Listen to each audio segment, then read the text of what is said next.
नेता के लिए नियोजन नीति है। बाप तो हमें किया बेटिया टिकट लेके आ गए।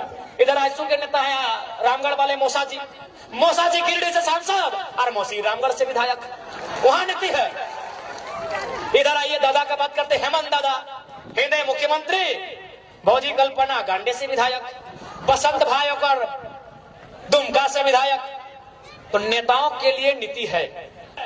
और हम भी बार बार यही बोल रहे हैं, अगर हमारी पार्टी से कोई विधायक बनने आए हैं तो भैया कलेजा लेके आइएगा, कलेजी है तो मत लड़िएगा, नहीं होगा। सीधे रास्ते से झारखंड में पॉलिटिक्स नहीं होगा, वही होगा। फिर हम जीतेंगे, 2 गो गार्ड आगे रहेगा, 2 गो पीछे रहेगा, वही चलेगा जैसा चल रहा है। 4 गो फार्म हाउस रहेगा, 1 गो घर वाली रहेगी, 2 गो बाहर वाली रहेगी, यही चलेगा। देखिए स्पष्ट कहेंगे, ये जो सिस्टम चल रहा है, इस सिस्टम से ना राज बदलेगा ना राज की तकदीर बदलेगी। इस सिस्टम में जब तक निर्मल जैसे नेता नहीं आएंगे, इस राज को नहीं बदल सकते हैं आप, नहीं बदल सकते हैं। अब वो आपको तय करना है, वो आपको तय करना है, ये राज्य आपका है। हमने अपने 2 साल का एक्सपीरियंस आपको कहा, बकायदा हमने कोयलांचल और कोल्हान में क्या काम मालूम है, हमने कोयलांचल और कोल्हान में तो वोट देने का बात ही नहीं किया। हम बोले नहीं, हम लोग यहाँ तो विधायक संसद बनने का बात ही नहीं करेंगे। हमने कोल्हान और कोयलांचल में एक ही लाइन कहा कि आप हम 2 हमारे 2 नहीं, तीसरे बच्चे को पैदा कीजिए। 1 को डॉक्टर बनाइए, 1 को वकील बनाइए, लेकिन तीसरा को बिरसा और निर्मल की तरह तैयार कीजिए, नहीं तो आने वाला दिन कोई आपकी नहीं सुनेगा। ये बात हमने क्यों कहा मालूम है? आप भी कहेंगे पढ़ा लिखा लड़का अब ऐसा बोलते हैं। हमने ये बात तब कहा जब धनबाद जिला के पूर्व डीसी ने, डीसी यानी जिला का सर्वोच्च पदाधिकारी, उसने क्या कहा मालूम है? कालीचरण महतो नाम का एक आदमी जो भोली गांव का रहने वाला है, उसका जमीन जबरदस्ती कोई कब्जा कर रहा था। वो शिकायत लेके गया डीसी के जनता दरबार में। बताइए डीसी का क्या भर्सन था मालूम है? सुन के आप चौंक जाएंगे।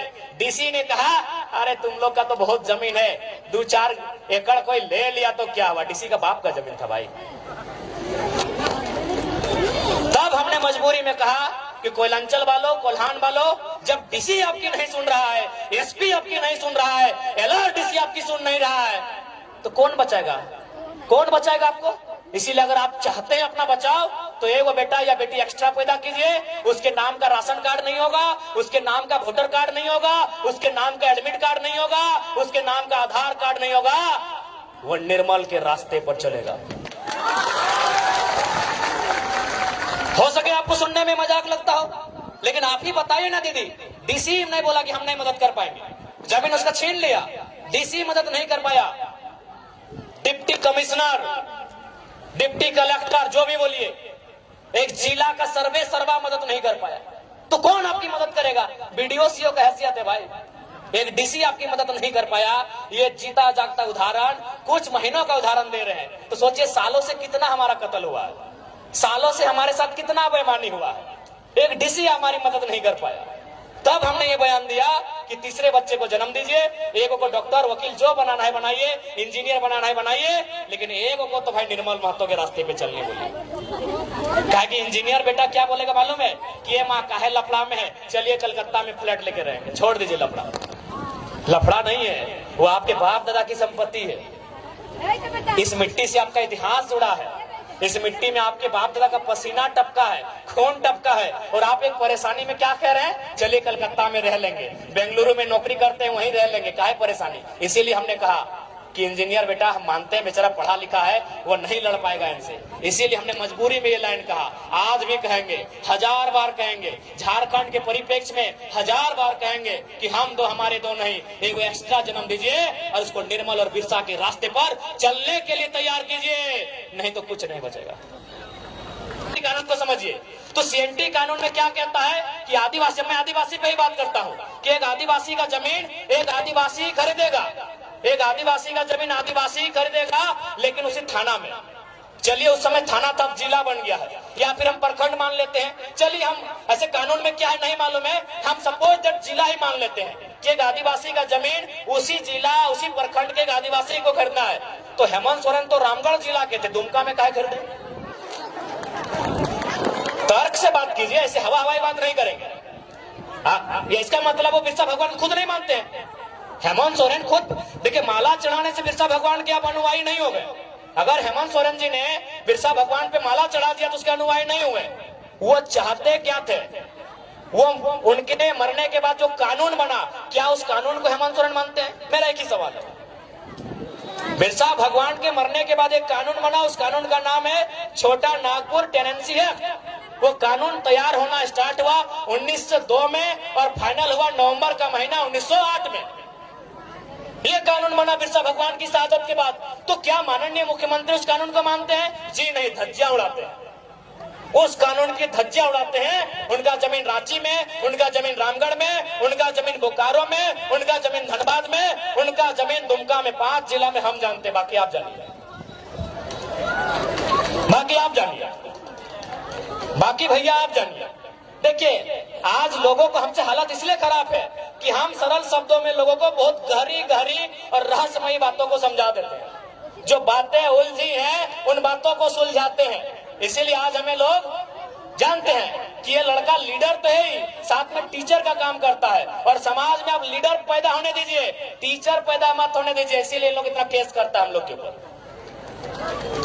नहीं, एक सिंपल सा बात है। हेमंत सोरेन आदरणीय मुख्यमंत्री, बड़े भाई उनको बोल रहे हैं, बिल्कुल बिरसा भगवान के सिद्धांतों को नहीं मानते हैं। अगर मानते हैं तो चलिए आपसे कहेंगे, आपने जिन वैसे भी आदिवासी का है जमीन खरीदा, अभी कितना करोड़ों का था। बोकारो वाला तो पेपर भी देख लीजिए, कटिंग 20 करोड़ बताया जा रहा है उसका अनुमान। आप उस आदिवासी परिवार का जमीन वापस कीजिए, हम मानेंगे आप आदिवासी हितैषी भी हैं और आप बिरसा भगवान को मानने वाले भी हैं। तो इसलिए अगर हम लोग सरकार में आते हैं तो देखिए, मेरा जो दिल कहता है, हम भी चूंकि किसान का बेटा है, हमारा कौम भी जो कुड़मी का अर्थ आता है कोड़ना, कोड़ना यानी मिट्टी कोड़ना, तो हमको भी लगता है चाहे आदिवासी की समस्या है, चाहे गैर आदिवासी रहे, मूलवासी रहे या ओबीसी रहे, किसी की रहे, पहली समस्या जमीन की है। आज हमारी जमीनों को जबरन कब्जा किया जा रहा है। आज जबरन हमारी जमीनों पर फैक्ट्री लगाई जा रही है। आज जबरन हमारी जमीनों पे सड़क पार किया जा रहा है। इसलिए हम लोग सबसे पहले जमीन कानूनों को सुधार करेंगे। अगर जमीन रहेगा तभी हम जिंदा रहेंगे, नहीं तो किसी रेलवे प्लेटफॉर्म में वो कटोरी लेके क्या बोलते हैं, गुलगुलिया। हालांकि माफी चाहते हैं शब्द के लिए, लेकिन जो सच्चाई है कहते हैं वो गुलगुलिया कोई बंजारा बोलता है, वही हमारा और आपका जीवन होगा। क्योंकि गुलगुलिया कोई नदी के किनारे पैदा नहीं हुए हैं।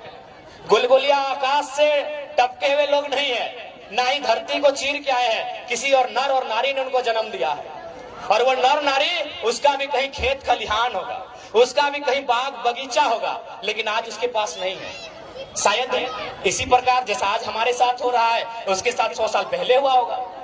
आज जिनको हम बंजारा कहते हैं, आज जिनको हम गुलगुलिया कहते हैं, आज जिनके पास मतलब सर ढकने के लिए छत नहीं है, जिनके पास कदम रखने के लिए एक बित्ता जमीन नहीं है, वो हमेशा ऐसे नहीं थे।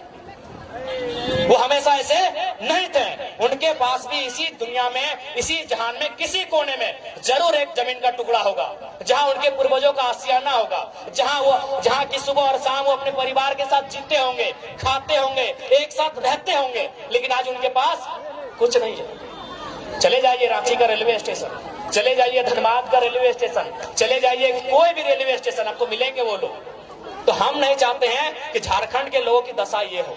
इसलिए अगर हम लोग गवर्नमेंट में आएंगे तो सबसे पहले यहाँ के जो जमीन कानून है मजबूती से लागू करेंगे, उनको और प्रभावी बनाएंगे, ताकि यहाँ के लोगों, भोले भाले लोगों की जमीन कोई हड़प ना ले। उसके बाद जो सबसे महत्वपूर्ण है, नौजवान।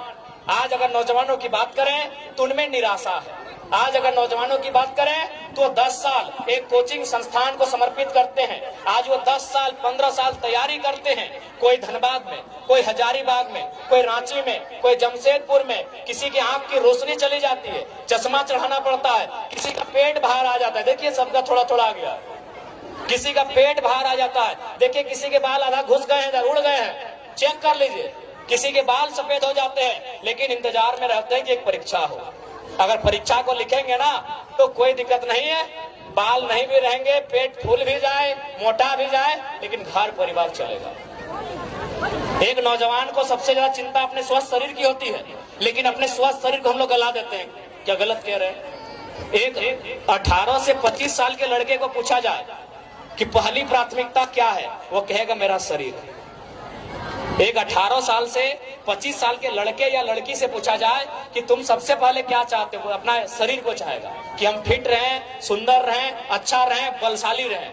लेकिन आज वही उम्र हम लोग खपा देते हैं कहाँ, हजारीबाग के कोचिंग में। वही उम्र हम लोग खपा देते हैं कहाँ, जमशेदपुर में। वही उम्र हम लोग खपा देते हैं कहाँ, धनबाद में। और परिणाम क्या होता है, 7-8 साल बाद परीक्षा आती है। परीक्षा का नाम लेते हैं सीजीएल जेएसएससी। 28 जनवरी 2024 को हम लोग वो एडमिट कार्ड हाथ में लेके एग्जाम देने जाते हैं। रांची की बहन जमशेदपुर जाती है, जमशेदपुर वाली दीदी गढ़वा जाती है, और 2 घंटा बाद पता चलता है, घर आते आते रास्ते में पता चलता है पेपर लीक हो गया।